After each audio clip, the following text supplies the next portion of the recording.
After a heartbreak in Seattle, Russell Wilson and the Broncos have turned the page to the home opener as they welcome in the Houston Texans, and we are getting you ready for kickoff. Hello, and thank you for joining us here in studio. I am Phil Milani, alongside Sidney Jones and Eric Dalala. Guys, so much talk this week about the Broncos' decision to go for that 64-yard field goal, but in reality, the team should have never really been in that position if they could have finished off some of those long drives. Sidney, how do they correct some of those mistakes this week? Yeah, Phil. Well, I think first things first, they need to prevent some of those fumbles that we saw in the red zone and some of those pre-snap issues that we saw throughout the game on offense on Monday night. You know, I thought they were able to move the ball really well, both on the ground and through the air, but yeah, they need to put an emphasis on minimizing those mistakes and focus on their red zone efficiency. You know, I think being at home this week is going to help. I think, you know, the crowd noise that we heard in Seattle was really, really loud, and I think that definitely contributed to some of those false starts and those delay of games. So I think we might see, you know, some of those mistakes fixed this weekend. That'll help, obviously, the offense because you're not dealing with the noise, but at the same time, you just have more reps together. I think you're going to see a more seamless process just from the standpoint of you've gone through it once. You've gone through a full game. You now know what some of these situations are like. You've run a couple of 2-minute drills. You've gotten 4 chances in the red zone. You figured out, I think, some of these little things, like Alberto, for example, had that route near the goal line, doesn't quite get into the goal line as he runs that route. Maybe this week you're able to correct that mistake and say, okay, well, that's a really easy one. You just run a yard further, then turn the route out.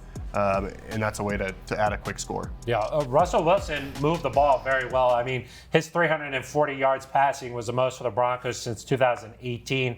And his weapons actually played pretty well. Sidney, Jeudy found the end zone. Cortland Sutton had a bunch of catches. What did you think about those guys' game in particular? Jeudy had a great game. It was so great to see him back in the end zone. As we know, he wasn't able to get a touchdown at all last year. And I think it meant a lot to him. You know, I talked to him in the locker room following the game, and he was upset that they didn't get the win, but it felt good for him to get back in the end zone, and we saw his little touchdown dance was back too. And you know, I think it's going to be a big season for Jerry. You know, we heard from offensive coordinator just now in this week, and he said he was really impressed with Jerry Jeudy's performance on Monday night, and that he's going to be a key contributor to this offense. So I think we'll see some more targets for him this week, and hopefully we'll see another touchdown. Yeah, he showed off that speed very well. I mean, after he caught the ball, he was able to take off. How about the running game, Eric? Is that going to be a focus this week?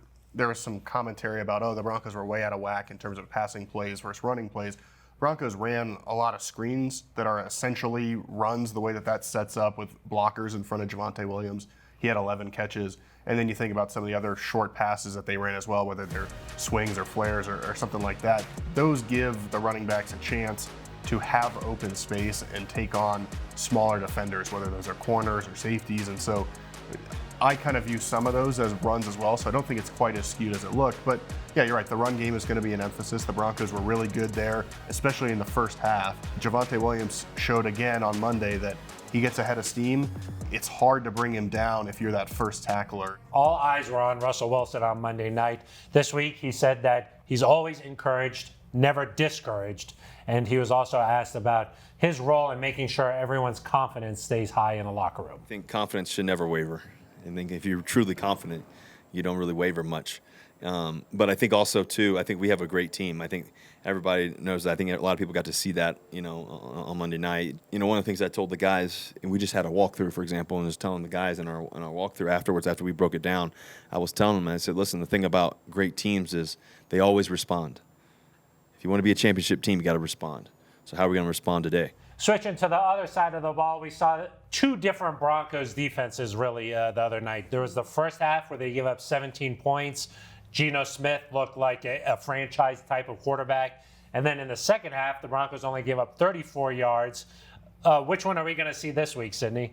I think we'll see the second half defense. I think that's the real defense here. You know, safety Kareem Jackson, he said this week that their communication was just kind of off, and that was something they fixed at halftime. And we saw that when they came out in the second half, they were more on the same page. And I think maybe that had to do a little bit with, you know, none of our starting defense really playing in the preseason. So they might have been a little rusty coming out, you know, having played a real football game, you know, tackling, all that. And even, you know, defensive coordinator Ejiro Evero said that this week, that maybe that could have contributed a little bit. It did seem like maybe they were missing Josie Jewell out there too last week, that communicator. Now they're going to have to adjust without one of their other leaders, Justin Simmons. Yeah, and we'll have to see if Josie is going to be back too, but going to be without Justin for this week and at least the next 3 games. The Broncos defense in the first half, there's kind of this notion that, hey, they weren't very good. They still were pretty good. It was 2 plays really that hurt them in that first half, and both were communication breakdowns. One, of course, was a long touchdown to Will Dissly where no one picked him up, and then it seemed like there was supposed to be safety help on the second touchdown that was down the seam to another tight end. And so I just wonder, Caden Stearns coming in there for Justin Simmons, are he and Kareem Jackson going to be able to make sure that those guys in the secondary are all on the same page so that you don't have another miscue? Because let's face it, the Broncos secondary should be able to stop this Texans passing offense. Brandon Cooks is kind of the big guy there. But when you have communication errors, if you're not all on the same page, that's when you bring teams back to you. You give them a chance to stay in the game, and so they've got to make sure that doesn't happen. The guys up front, Sydney, though, looked really good against the Seahawks for the Broncos. Bradley Chubb, 2 sacks, and Randy Gregory made that big strip. Yeah, I love that duo, Phil. I know we were all so excited to see them out there, and they didn't disappoint in their first game. I feel like Bradley Chubb really dominated. He looked like his former self, the guy that the Broncos had drafted back in 2018 before all of his injuries. You mentioned it. He had a strip sack and then another sack, and then Randy Gregory forced a fumble. I'm excited to see what those guys can do together. That was only week 1. I can't imagine what they'll look like in a couple weeks once they really get comfortable together. All right, well, here's Kareem Jackson talking about the difference between what we saw last week in the first half and the second half from the Broncos defense. I feel like everything that they, point-wise that they got, we kind of gave them, whether it's, bust assignments or communication and things like that. When we did it the right way, the second half is what it's supposed to look like, the entire game.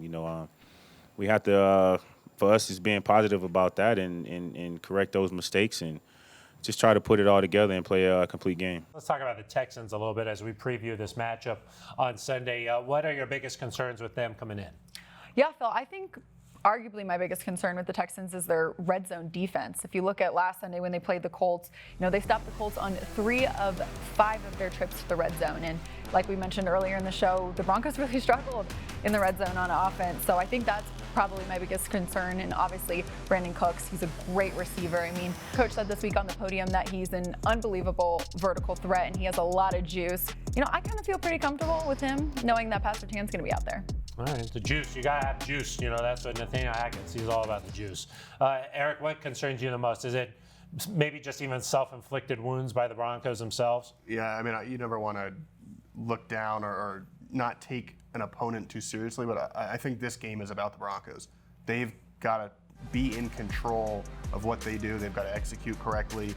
And I think a big part of it, too, is can they put last week behind them? Because it was an emotional loss, and I think it's important that they've said all the right things. We move past this. We've got 16 more opportunities.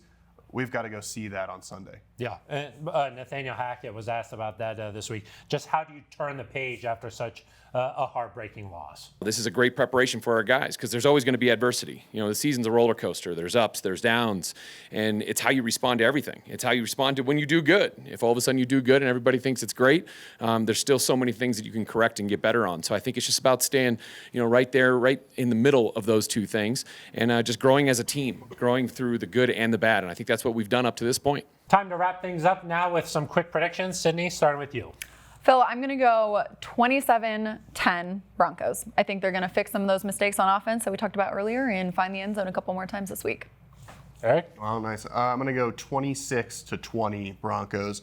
I think it won't feel as close as a score. I think the Texans might get a late score, but I do think the Broncos will earn that first win of the season and get back to 1-1. 26 points, huh?